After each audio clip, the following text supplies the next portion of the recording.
excited to be here. I kind of want to tell you a little bit more of the, I don't want to say basics, because we don't really know anything about my syndrome. I was born with this very, very rare syndrome that only 2 other people in the world, including myself, that we know of, have. Basically, what this syndrome causes is that I cannot gain weight. Yes, it does sound as good as it is. I could eat absolutely whatever I want, whenever I want, and I won't really gain any weight. I'm going to be 25 in March, and I've never weighed over about 64 pounds my entire life. When I was in college, I hid, well, I didn't hide, everyone knew it was there, but it was a giant tub of Twinkies, donuts, chips, Skittles, and my roommate would say, I could hear you at 12:30 reaching under your bed to get food. But I'm like, you know what? It's all right. I can do these things because there are benefits to this syndrome. There are benefits to not being able to gain weight. There are benefits to being visually impaired. There are benefits to being kind of really small.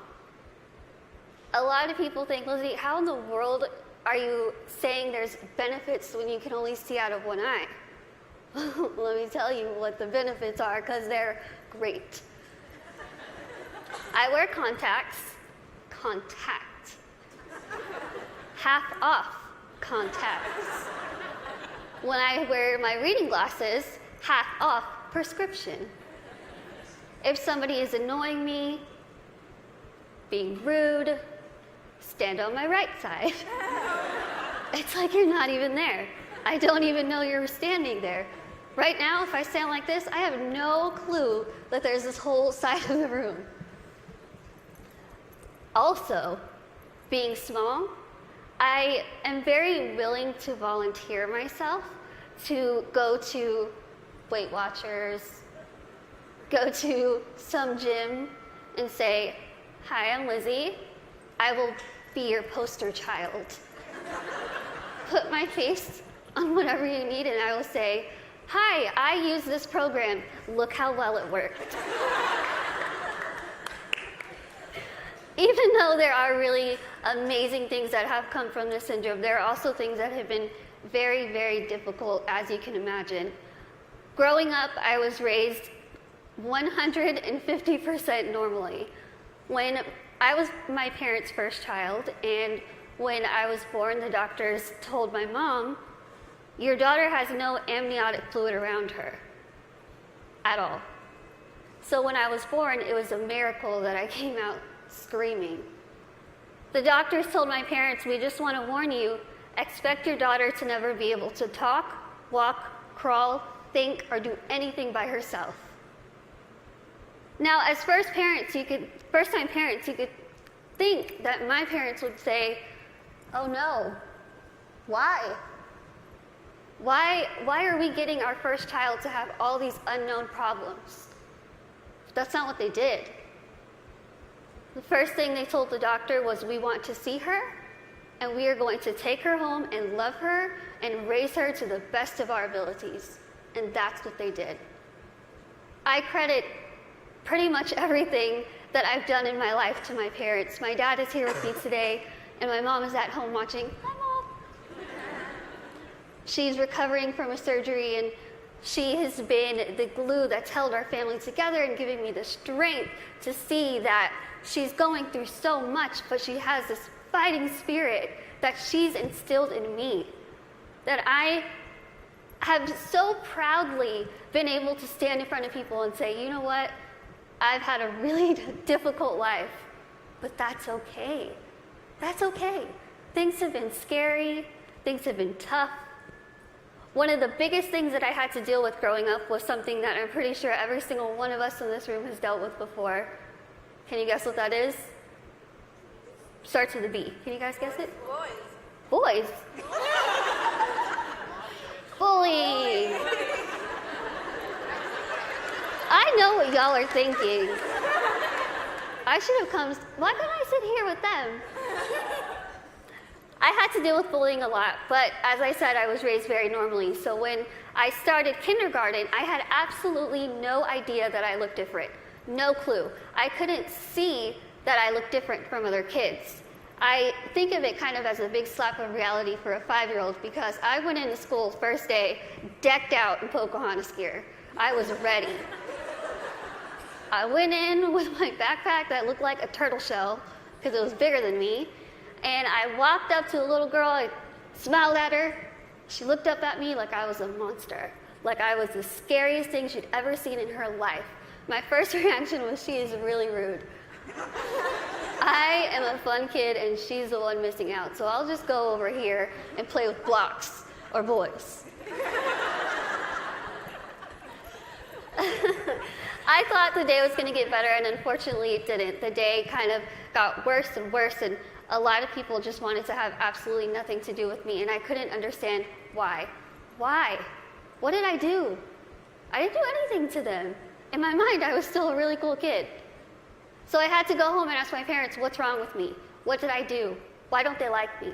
And they sat me down and they said, Lizzie, the only thing that's different about you is that you're smaller than the other kids.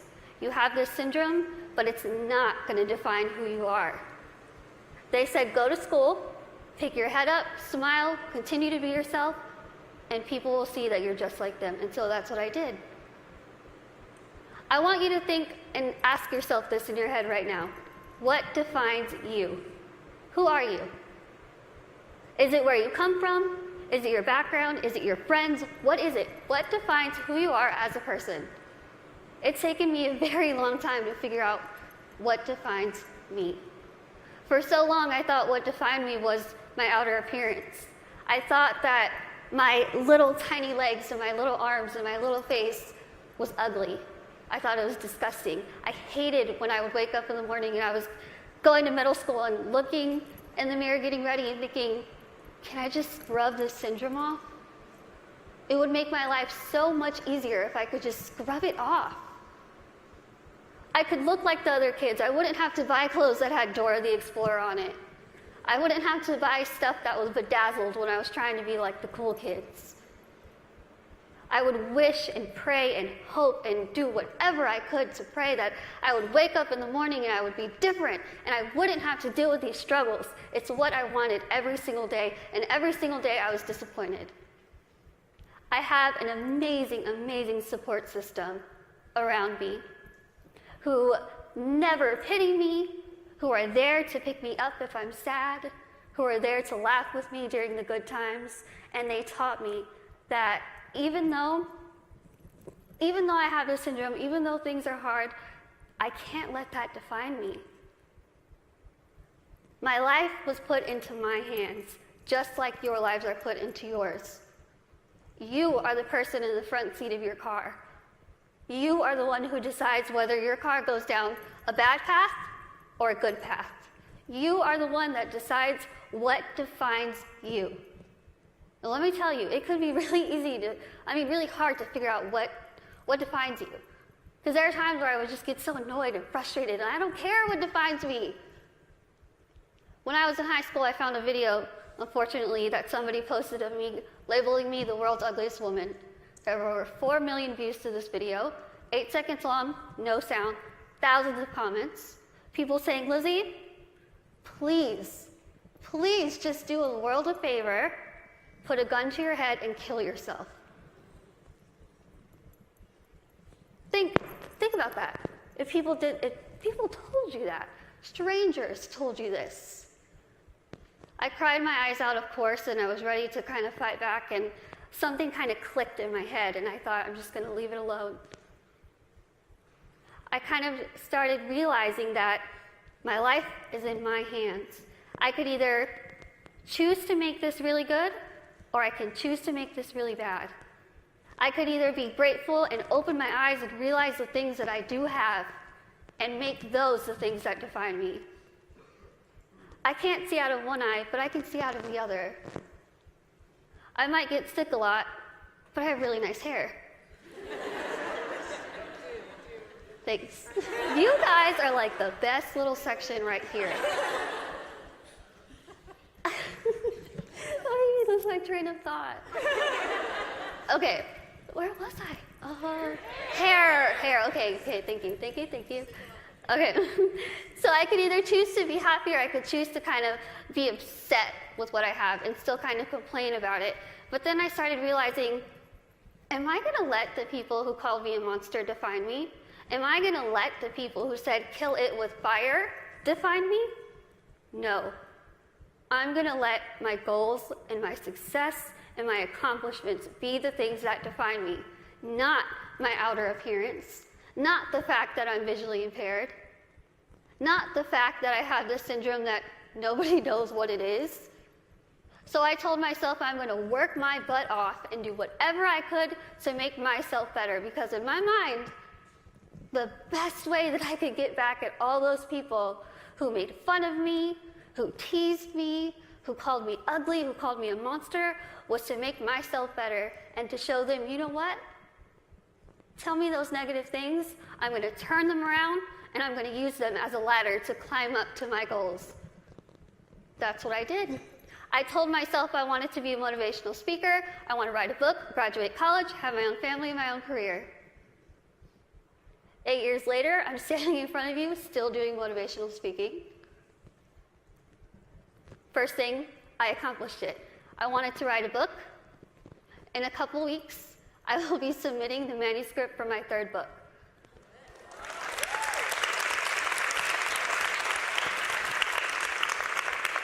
I wanted to graduate college, and I just finished college. I'm getting a degree in communication studies from Texas State University in San Marcos, and I have a minor in English. I really tried to use real life experience while I was getting my degree, and my professors were not having it. But I wanted to have, lastly, my own family and my own career, and the family part is kind of down the line. My career part, I feel like I'm really doing well with it, considering the fact that when I decided I wanted to be a motivational speaker, I went home, I sat in front of my laptop, went to Google, typed in how to be a motivational speaker. I'm not even joking. I worked my butt off. I used the people who were telling me that I couldn't do this to motivate me. I used their negativity to light my fire to keep going. Use that. Use that. Use that negativity that you have in your life to make yourself better, because I guarantee you,